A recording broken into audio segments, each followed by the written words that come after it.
हर हर महादेव। जय श्री कृष्णा। अब शिव पुराण का आगे का अध्याय पढ़ेंगे हम। चौथा अध्याय, सनत कुमार व्यास संवाद। इस पर मुनियों ने पूछा, हे सूत जी, श्रवण और मनन क्या है तथा कीर्तन कैसे किया जाता है? ब्रह्मा जी ने कहा, ईश्वर के रूप, गुण, नाम और उनके विनाशों में अपनी पूजा और जप से रुचि बढ़ाना तथा निरंतर अपनी युक्तियों सहित अपने मन को उनके सम्मुख रखना मनन है, और श्री पर ब्रह्मा, महादेव जी अथवा शंभु भगवान के नाम का बारंबार जप करना कीर्तन है, तथा दृढ़ हो भगवत संबंधी शब्दों को कानों से सुनना और उसे चित्त में स्थिर करना श्रवण है।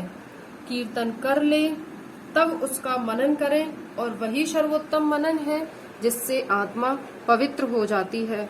सूत जी बोले, हे मुनीश्वरों, इस पर साधन संबंधी में एक प्राचीन इतिहास आप लोगों को सुनाता हूँ, सावधान होकर सुनिए। एक समय जब सरस्वती नंदी के तट पर मेरे गुरु पराशर पुत्र भगवान वेद व्यास जी का जप कर रहे थे, तो सनत कुमार जी ने आकर उनसे निकट बैठकर पूछा, हे भगवान, शिव जी को प्रत्यक्ष ही सबके सहायक हैं, फिर आप ऐसा क्यों तप कर रहे हैं? व्यास जी ने उत्तर दिया, मुक्ति के लिए। इस पर सनत कुमार जी ने कहा, अवश्य, पहले मुझे भी ऐसा ही भ्रम हुआ था और मैं भी मंदराचल पर्वत पर जाकर तप करने लगा था, परंतु जब दयालु शिव जी की आज्ञा से नंदिकेश्वर ने आकर मुझे यह बताया कि शिव जी के श्रवण, कीर्तन और मनन से मुक्ति प्राप्त हो जाती है, तब मेरा सारा भ्रम दूर हो गया। अतएव हे ब्राह्मण, आप भी ऐसा ही कीजिए। यह कहकर सनत कुमार जी चले गए। इस पर ऋषियों ने सूत जी से पूछा, तो श्रवण, कीर्तन और मनन नहीं करता उस जीव की मुक्ति कैसे होती है तथा बिना यत्न किए भी वह कैसे मुक्त होगा? अब पांचवा अध्याय, लिंगेश्वर का परिचय। श्री सूत जी बोले, हे ऋषियों, श्रवण, कीर्तन और मनन में आसक्त प्राणी यदि शिव जी के लिंगेश्वर की स्थापना कर नित्य उसकी पूजा करता है, वह संसार सागर से तर जाता है। मुनियों ने कहा, यह कैसे? वेर मात्र से सब देवताओं की पूजा कैसे संभव हो सकती है, और सर्वदा लिंगेश्वर के द्वारा शिव जी कैसे पूजे जा सकते हैं? श्री सूत जी बोले, हे मुनीश्वरों, इसके लिए भी स्वयं महादेव जी ने कहा है, किसी अन्य ने नहीं। मैंने श्री गुरु मुख से यही सुना है कि एक शिव जी ब्रह्म रूप और निष्कल अर्थात कला रहित और कला सहित भी है।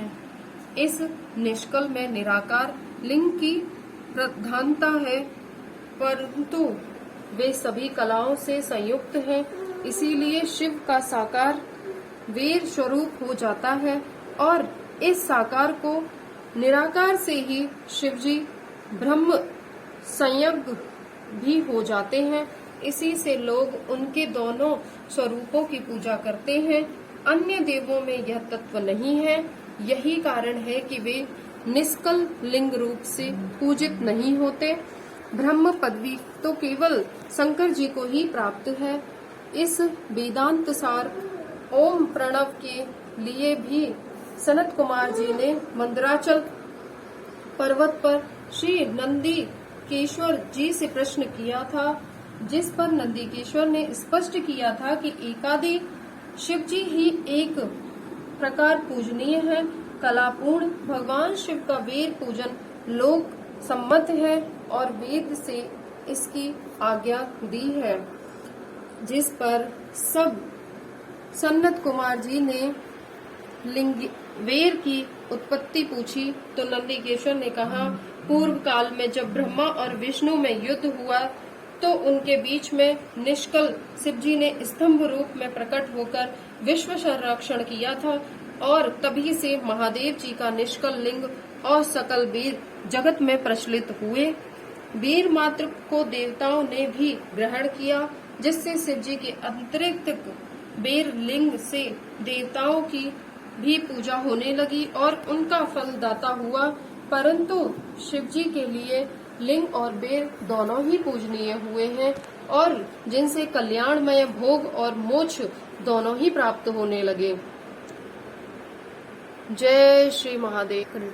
हर हर महादेव। 6वां अध्याय ब्रह्मा विष्णु संग्राम। श्री नंदीकेश्वर बोले, पूर्व समय में जब श्री विष्णु जी अपने सहायकों एवं अनुचरों सहित श्री लक्ष्मी जी के साथ शेष शैया पर शयन कर रहे थे, तब ब्रह्म देवताओं में श्रेष्ठ ब्रह्मा जी स्वयं ही वहां पर जा पहुंचे और विष्णु जी को पुत्र कहकर पूछने लगे कि तू कौन है? हे पुत्र, उठ, मुझे देख, मैं तेरा ईश्वर यहाँ आया हूँ।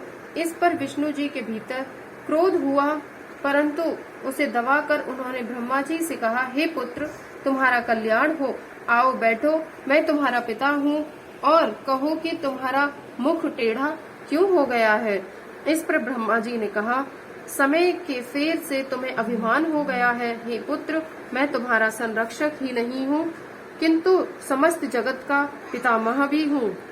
विष्णु जी ने कहा, रे चोर, तू अपना बड़प्पन क्यों दिखाता है? सारा जगत तो मुझ में निवास करता है। तू मेरे ही नाभि कमल से प्रकट हुआ और मुझसे ही ऐसी बातें करता है। नंदीकेश्वर कहते हैं कि जब इस प्रकार रजोगुण से मुक्त उन दोनों महानुभवों में विवाद होने लगा, तब वे दोनों अपने को प्रभु कहते कहते एक दूसरे का वध करने पर उद्यत हो गए और युद्ध छिड़ गया। हंस और गरुड़ पर बैठे दोनों अमर ईश्वर परस्पर युद्ध करने लगे, उनके वाहन भी लड़ने लगे। देवता आकाश से देखने और दोनों देवताओं पर पुष्प वृद्धि करने लगे। इसी समय ब्रह्मा जी के वक्ष स्थल में श्री विष्णु के अनेकों अस्त्रों का प्रहार कर उन्हें व्याकुल कर दिया, जिससे कुपित हो ब्रह्मा जी ने भी उनके वक्ष स्थल पर कई भयानक प्रहार किए। अग्निवत अस्त्रों के आश्चर्यजनक व्यापार हुए। देवता एक दूसरे के प्रति कानाफूसी करने लगे। युद्ध से श्रमित विष्णु जी हाँफने लगे, परंतु उसी क्षण शांत होकर उन्होंने ब्रह्मा जी पर माहेश्वर अस्त्र चला दिया, जिससे ब्रह्मा जी को बड़ी चोट लगी और उन्होंने पाशुपति अस्त्र चलाकर विष्णु जी के वक्ष स्तर पर आघात कर दिया। इसके पारस्परिक आघातों से देवता अत्यंत व्याकुल हो उठे और उन्होंने कहा, आप दोनों ही अराजकता उत्पन्न करते हैं, अतः यह सारी सृष्टि शिव जी की है कि जिस त्रिशूलधारी की इच्छा बिना कोई एक तिनका भी इधर से उधर नहीं कर सकता। हम लोग शिव जी के पास जाते हैं। ऐसा कहकर देवतागण चंद्रशेखर श्री महादेव जी के पास गए। महादेव जी अपनी सभा में उमा सहित मणिमय दिव्य सिंहासन पर विराजमान थे। देवताओं ने सहांग दंडवत कर श्री महादेव जी को नमस्कार किया। उनको नमस्कार करते देख श्री महादेव जी ने उन्हें अपने पास बुला लिया और अर्थ गंभीर वाणी बोले, बोलिए हर हर महादेव, हर हर महादेव, हर हर महादेव। मिलते हैं अब नेक्स्ट अध्याय 7वां, 8वां और 9वें अध्याय।